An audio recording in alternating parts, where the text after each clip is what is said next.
来，乡亲啊，咱继续来看这个立法院民进党团检讨败选，讲要来回应民意，要修正选罢法，要排除乌金庆毒，袂当来登记为候选人。啊，国民党甚至来加码，毋若要修正选罢法，就参政党法，嘛要精设排污的条款。除了公职之外，政党的党职嘛要来排污。结果是引发到因家己国民党内的反弹，讲矫枉过正。 调整了，上过头了。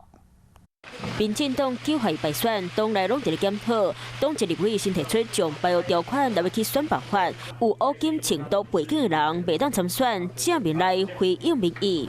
我觉得如果真的要排黑，那各政党应该要严肃的来面对了，不要让黑道来进入或操控政治。 这个是每一个政党的共同责任啊！台湾所有的政党都应该要对选民负责。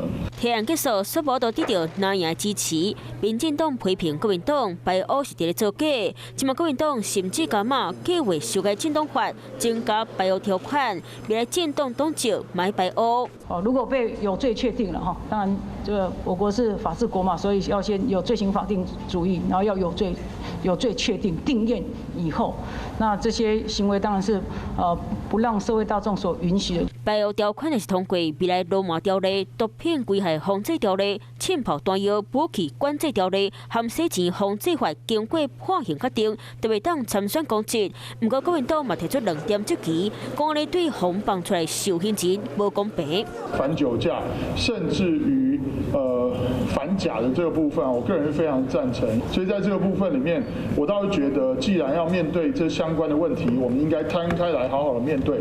国民党愿意提出版本，我们很欢迎啊，那就让大家来比较哦，哪一个政党啊，真的讲出重点，未来的排黑的修法应该要重演。9号大选，正侪乌影，和哪力选后继续攻防。